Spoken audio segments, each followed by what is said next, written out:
Olá, alunos! Agora vamos dar sequência aqui no nosso estudo, entrando na teoria keynesiana simples, ou teoria keynesiana básica. E você deve estar se perguntando, por que simples ou básica? Porque ao longo do tempo, essa teoria foi sendo adaptada. É, Então, vocês vão estudar mais à frente, nos capítulos seguintes, por exemplo, a síntese neoclássica, ela vai tomar elementos da teoria keynesiana e elementos da teoria clássica, que nós vimos nas aulas anteriores, tá bem? Então, por isso que essa primeira parte é chamada de modelo keynesiano simples.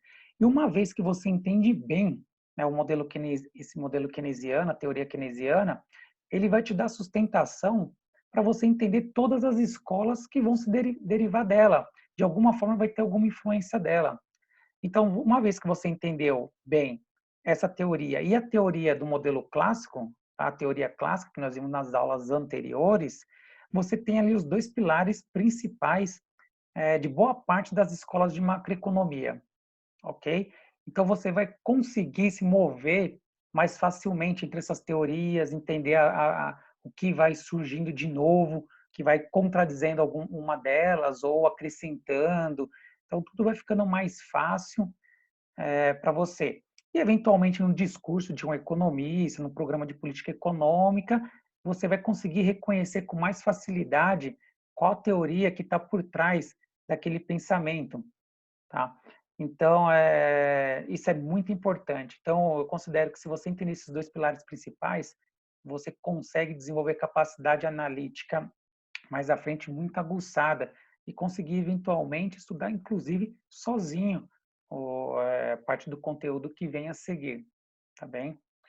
Bom, essa primeira aula que nós vamos discutir aqui do modelo keynesiano, ela vai ser uma aula que vai parecer bastante com uma aula de HPE, História do Pensamento Econômico.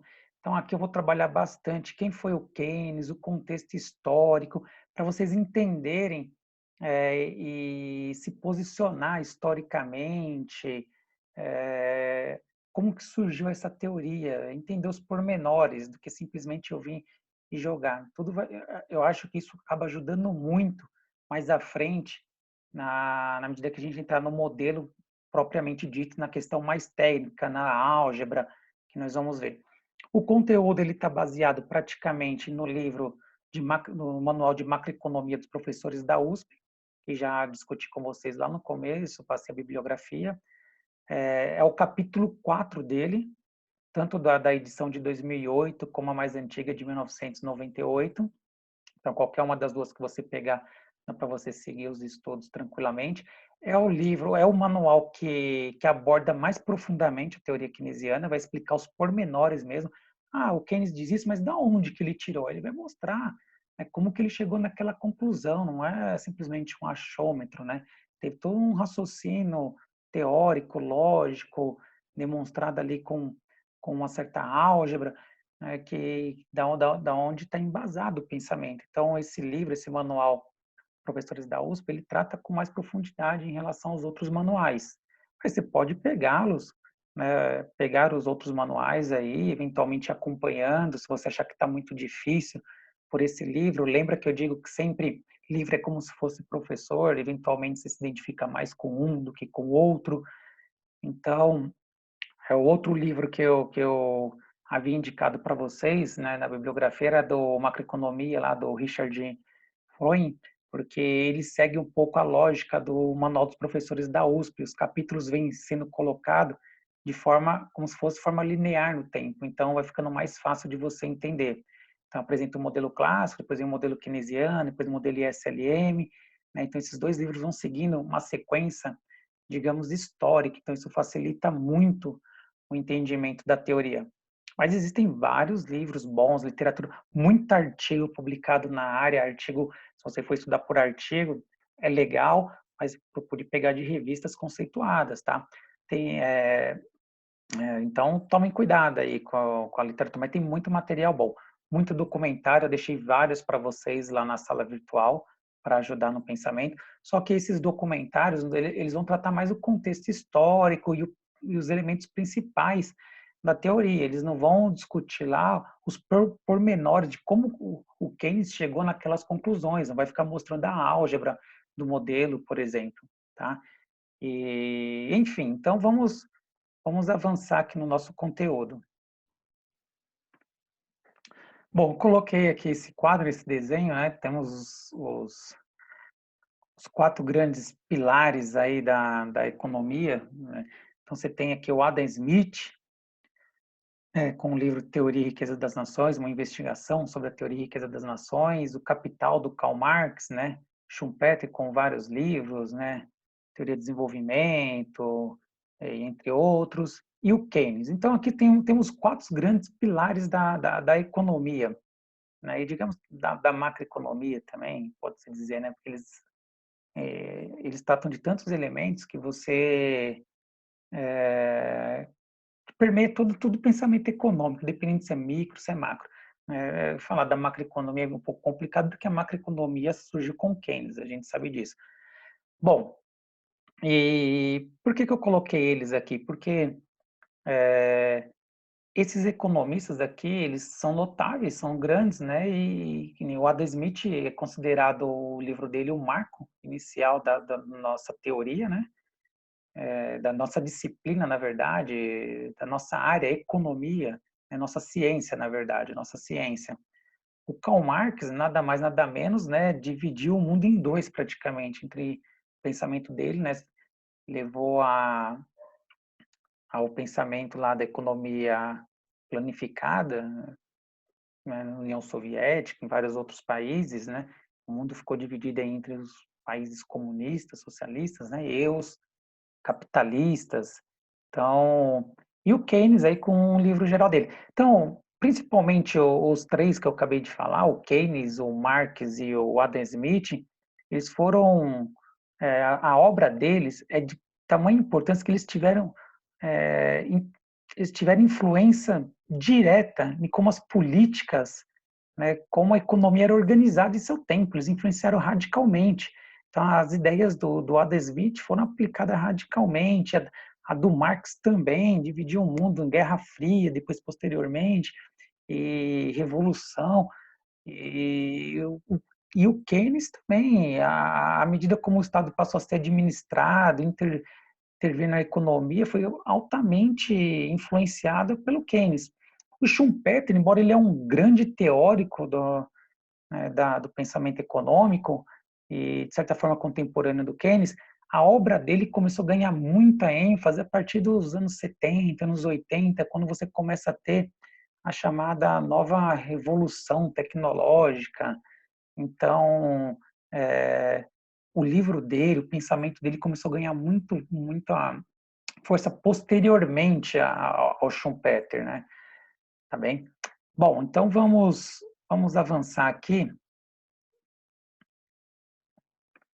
Vamos falar um pouquinho do Keynes. Aqui está a foto do Keynes, né? Vocês já devem ter visto em muitos lugares. E primeiro eu vou falar um pouquinho quem foi o Keynes. Quem foi o Keynes? Então é importante entender. Então, primeiro, ele nasceu aqui em 1883, morreu em 1946. Ele é inglês, na verdade, o pessoal se refere a ele, né, como um cidadão da Grã-Bretanha, né, na época tal, mas é inglês, na verdade. E ele nasceu no ano que o Marx morreu. Olha que coincidência, 1883 morre o Karl Marx e nasce o Keynes, né? Uma puta coincidência, muito interessante. E morre em 46, logo após ali o fim da Segunda Guerra Mundial e as negociações que você tem, né, para definir como vai ser a organização mundial. Vai surgir uma série de entidades aí vão ter atuação global, né? Por exemplo, vai ter o embrião, as reuniões de Bretton Woods. Eu vou falar um pouquinho mais para frente, onde vai ter o embrião de vários organismos multilaterais aí que nós temos até hoje. Bom, veja que o período que o Keynes viveu é um período bem conturbado e complexo, né? Ele passa aí por Primeira Guerra Mundial, Segunda Guerra Mundial, Grande Depressão, Revolução Russa, é, não é para pouco, não é para pouco. Então, um período aí muito muito complicado, né? Muitas coisas novas, mas também um período de muita tristeza, né? Com a situação que ocorreu, grandes crises, guerras, enfim. Bom, o Keynes, ele não vem de umas famílias simples, o Keynes vem de um berço, né, ponto de vista financeiro bem avantajado e do ponto de vista cultural e intelectual também. A mãe dele, né, a Ada Keynes, ela chegou a ser prefeita de Cambridge, tá, na cidade de Cambridge. Então, ela foi funcionária pública de alto escalão. Então, uma mulher naquela época. Então, você vê que, na verdade, era uma pessoa de alto gabarito, né? Atingiu os cargos que ela atingiu. O pai dele, John Neville Keynes, foi professor de Cambridge. Ele foi administrador também e principalmente professor. Não foi só professor, ele também foi secretário se eu não me engano, da Universidade de Cambridge. Né? Secretário é praticamente o cara que define a organização, é o administrador da universidade. E ele era economista, o John Neville Keynes. E não era um economista qualquer. Para vocês terem ideia, ele é um dos principais expoentes na parte de metodologia científica na economia. A discussão entre economia positiva e normativa deriva dos trabalhos do pai do Keynes. Ele que traz essa discussão aí na economia positiva, normativa. Então, na parte principalmente metodológica da científica da nossa área, ele é uma referência. O Keynes, ele inicialmente ele estudou matemática, muita matemática, filosofia humanas. Veja que é uma visão bem holística dele, né? Ele não estava estudando economia. E na parte de matemática ele estudava muito probabilidade. Ele era um especialista em probabilidade. Se eu não me engano, a tese de doutorado dele foi na área de matemática e probabilidade. Né? Tem agora 100% de certeza que depois vocês dão uma olhada. Né? E, bom, e eventualmente, como que ele foi parar na economia? Ele tem uma visão muito holística, como eu já disse. Ele foi aluno de Alfred Marshall e Arthur Pigou, dois grandes monumentos aí da economia. O Marshall foi quem praticamente reuniu todo aquele conhecimento lá dos marginalistas, utilitaristas, no primeiro manual de microeconomia. Então, o formato do manual de microeconomia que vocês têm hoje deriva do Alfred Marshall, um gigante da nossa área. E o Pigou também. Foram professores dele, os dois. Então, veja, o Alfred Marshall, o Pigou, por exemplo, eles vêm da linhagem clássica. Eles são tidos como os neoclássicos, mas eles derivam do pensamento clássico. Então, o Keynes, ele era um discípulo, ele foi um discípulo dos economistas clássicos. Ele foi. Eu não falei aqui como que ele foi parar um pouco na economia. Ele tentou entrar em Cambridge, né, por meio de outras áreas, acho que foi matemática, enfim, não deu certo. E aí mais à frente, parece que quando o Marshall estava se aposentando, o Marshall convidou ele a dar aula lá na área de economia. E aí foi quando ele começou a estudar e se aprofundar mesmo em economia. E tanto é que depois ele entrou em Cambridge como professor e assumiu a cadeira do Marshall. Olha só, hein? O cara assumiu a cadeira de Alfred Marshall na academia de economia. É quando ele começa a entrar de vez mesmo na área de economia. Então, ele era um neoclássico. Então, vocês já sabem, né, que ele vai confrontar aquela teoria clássica, mas ele, na verdade, ele é um discípulo dessa escola, que, na verdade, vai se contrapor a ela posteriormente. O Pigou aqui, o professor dele, futuramente vai ter umas brigas, assim, eu digo, um ponto de vista teórico, né, de crítica, fortes com Keynes em pensamento. Keynes vai atacar vários dos postulados lá que o Pigou defende, o Pigou, então veja bem, isso tudo é muito interessante, né? Você vê que a coisa é contínua, é dinâmica, né? O desenvolvimento econômico, histórico. Ele vai se tornar professor de economia e administração lá de Cambridge, como eu falei, e ele ficou na área acadêmica? Não, ele não ficou da área acadêmica. O Keynes, ele trabalhou em inúmeras áreas diferentes, vocês não têm ideia. E praticamente em todas ele foi bem sucedido. Ele foi diretor da companhia de seguros e investimentos, ele foi especulador, trabalhou no mercado financeiro, ganhou muito dinheiro no mercado financeiro. Então, veja, ele é da área de acadêmica, foi para o mercado financeiro, ele foi para o setor público, ele foi assessor do Tesouro Britânico, né? De alta influência no Tesouro Britânico, assessor, durante esse período, em 1915 e 1919. Saiu pediu demissão porque, veja que é o período da Primeira Guerra Mundial, né? 14 a 18, a Primeira Guerra. E em 19, que aconteceu, teve o Tratado de Versalhes, em Versalhes teve a reunião das potências vencedoras da Primeira Guerra Mundial, e eles impuseram uma série de obrigações desse tratado às nações perdedoras, né? A Alemanha.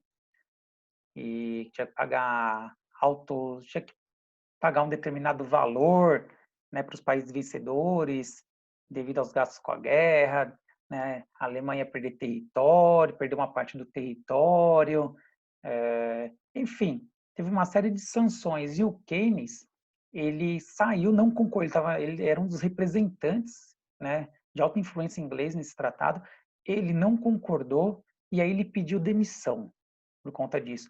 E publicou no ano seguinte um tratado chamado um Tratado sobre a Paz, onde ele passou a criticar fortemente os termos do acordo do Tratado de Versalhes sobre a Alemanha, dizendo que aquilo ali não era viável, aquilo ali ia levar a uma crise monumental na Alemanha e que poderia levar, né, a uma segunda nova guerra mundial novamente.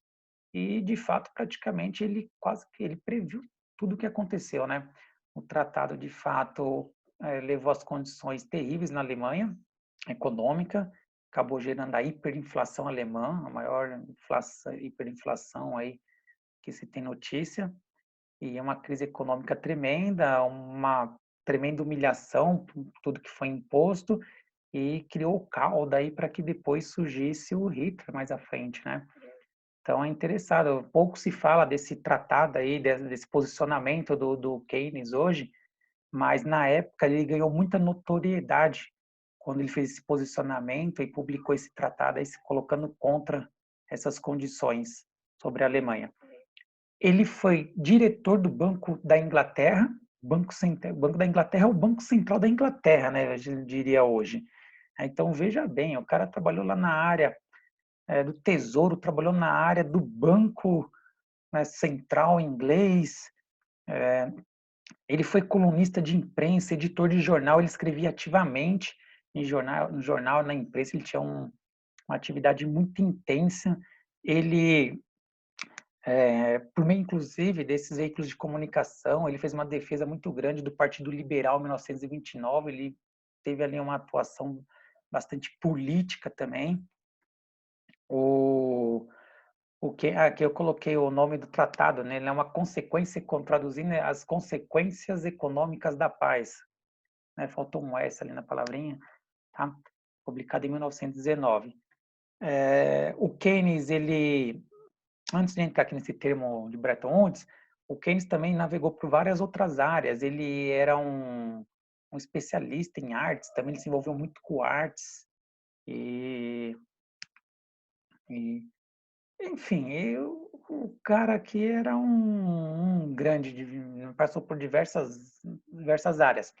Ele foi, quando terminou a Segunda Guerra Mundial, né, 1938, 1945, ele foi o representante inglês no encontro que teve em Bretton Woods, em 1944. Ali a guerra já estava praticamente vencida e os países vencedores, né, os aliados se reuniram em Bretton Woods para definir como seria a organização da economia mundial pós Segunda Guerra Mundial.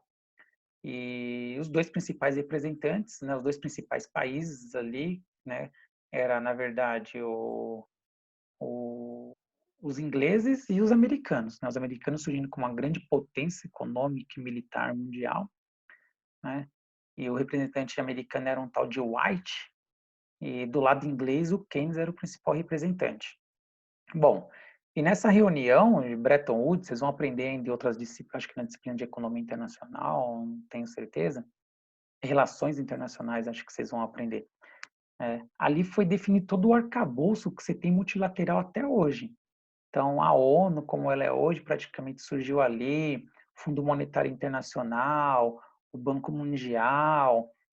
O Banco Mundial, na verdade, ele deriva do BIRD, né? Eles criaram na época lá o Banco Internacional de Reconstrução, e depois dali derivou o Banco Mundial e um outro organismo, não sei. Então, tudo é praticamente definido, né, nesses encontros aí em Bretton Woods.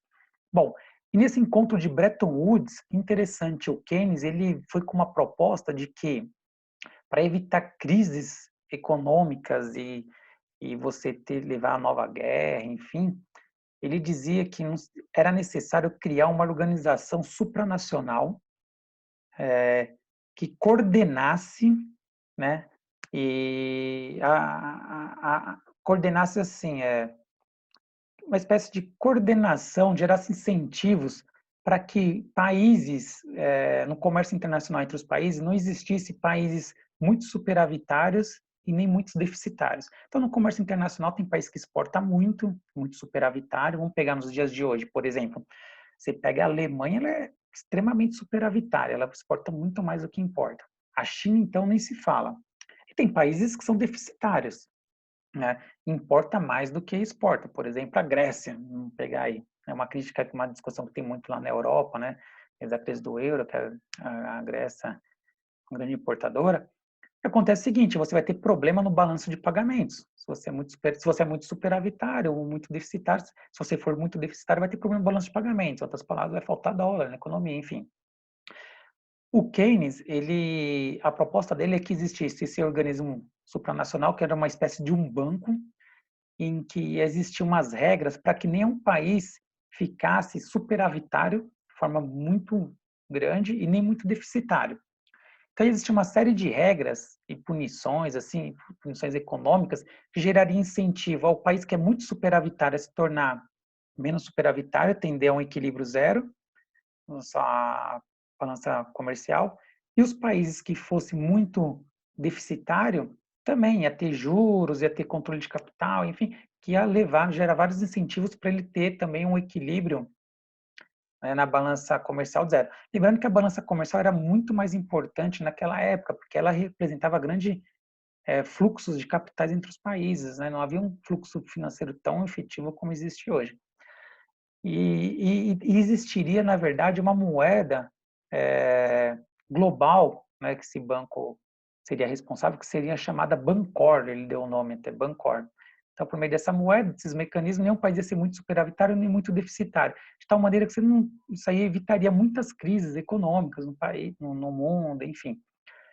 O fato é que a proposta do Keynes, embora muito elogiada na época, foi derrotada porque a delegação americana se colocou contra totalmente essa visão, e o que emergiu dali foi, na verdade, que você teria uma espécie de um fundo internacional, que seria o Fundo Monetário Internacional, ia ter uma provisão de recursos para caso algum país passasse por problema no balanço de pagamentos, e que na verdade, o sistema monetário internacional ia ser organizado da seguinte maneira: o dólar ia ter como reserva o ouro, atrelado a ouro, então ele ia ter lastro em ouro, o dólar, e todas as moedas estariam indexadas ao dólar.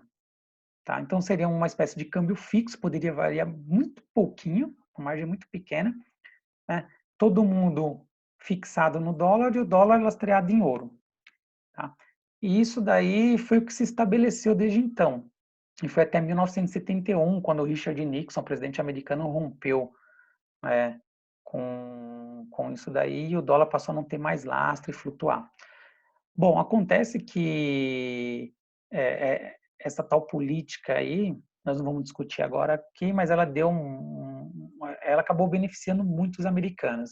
E na época ela foi contestada, enfim, mas todo mundo acabou aceitando porque os Estados Unidos era o grande credor, né, do mundo, o vencedor, né, o país praticamente tinha sido destruído, todo mundo destruído por conta da guerra, acabou aceitando isso daí, acabou os Estados Unidos, além de ser grande credor, ele tinha a política de reconstrução da Europa, então tinha o Plano Marshall e tal, então, né, mesmo com todas as contestações, o pessoal acabou aceitando isso daí.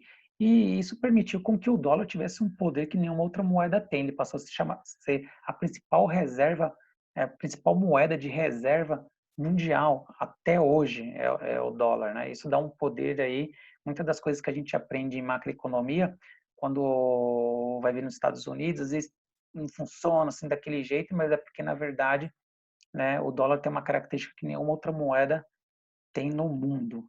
Então, por exemplo, só para dar um exemplo aqui, na crise de 2008, começou nos Estados Unidos, e o que aconteceu? O mundo inteiro correu para os títulos do Tesouro americano, dos Estados Unidos. Ora, a crise começou nos Estados Unidos e todo mundo comprou títulos americanos. Pois é, por quê? Porque o dólar é a moeda reserva internacional. Se fosse de qualquer outro país, o pessoal ia fugir do país, taxa de câmbio ia disparar, ia gerar inflação, ia ter que aumentar os juros, entrar uma recessão econômica. Então, o dólar tem uma série de características. Tem até uma frase famosa, eu não lembro quem era o presidente francês, acho que é o De Gaulle, se eu não me engano é ele, acho que quando lá em 71, quando o Nixon decidiu que não ia ter mais indexação, o dólar não ia ter mais lastro em ouro, enfim, ele pegou e falou que aquilo ali ia dar um poder exuberante para os Estados Unidos, né? Ele não concordava aquilo e que, inclusive, ele ameaçou os Estados Unidos tirar os soldados que tinha lá na França. Porque os Estados Unidos até hoje ele tem soldados em vários países do mundo. E aí quando o presidente francês disse isso daí, né, o americano, eu acho que o presidente americano pegou e falou assim, é para tirar inclusive os que estão enterrados aí na Normandia, né? Mas o fato é que esperneou e até hoje o dólar continua aí sendo a moeda principal de reserva mundial. Isso aqui não é o tópico da nossa aula, mas é interessante você entender porque tudo isso está amarrado, né? Esse contexto histórico, a macroeconomia, você vai estudar lá em economia internacional. Bom, é, e aí por fim, né, o Keynes ele escreveu várias obras, né, mas a principal delas é a Teoria Geral do Emprego, do Juro e da Moeda, né? Deflação e Inflação, continua aí o título, publicado em 1936. Então, esse livro marca aqui o início da nossa disciplina de macroeconomia. Então, não existia macroeconomia até antes de Keynes, né? Ela passa a surgir a partir da publicação desse livro do Keynes, a macroeconomia. E ela é um marco. Então, os agregados macroeconômicos, como são estudados hoje, não havia ideia de estudá-los da maneira como estudados hoje. Vamos medir as áreas do PIB, como é medido hoje, a inflação, a taxa de desemprego. Na verdade, boa parte desses índices passaram a ser utilizados posteriormente, e aí, com os dados anteriores, passou a calcular para aquele período, né? Mas a ideia de utilizar os dados agregados, né, da maneira como são hoje, começa a surgir a partir da teoria keynesiana. Não que o Keynes falou exatamente disso, mas a ideia da macroeconomia como surgiu era necessário que vocês criassem indicadores para estudar a macroeconomia e passaram a ser criados. E como se via a economia antes? Você olhava dados mais setoriais, né? A produção de ferro, produção de determinado item. Então, eu olhava mais de forma micro, né? Vários setores que têm uma dimensão do que está acontecendo na economia. Então, nosso campo aqui da macroeconomia nasce com Keynes. E a macroeconomia, ela tem uma peculiaridade. O que o Keynes vem mostrar que na macroeconomia, ela não é simplesmente a soma das decisões individuais, como a gente aprende em micro. Tá? Você somar todas as decisões individuais, não vai ter o mesmo resultado, só que somado de forma agregada. Não, ele vai mostrar que muitas das medidas tomadas de maneira individual, quando você vai pegar o efeito dela macroeconômico, né, você pode ter um efeito bem diferente. E isso vai ficar mais claro para vocês na medida que a gente for entrando nos pormenores da teoria keynesiana. Bem, agora eu vou entrar um pouco na discussão do contexto da teoria keynesiana. Então, aqui a gente falou bastante sobre o Keynes, né? E vou falar um pouquinho agora sobre o contexto e a obra dele. Então, vamos lá.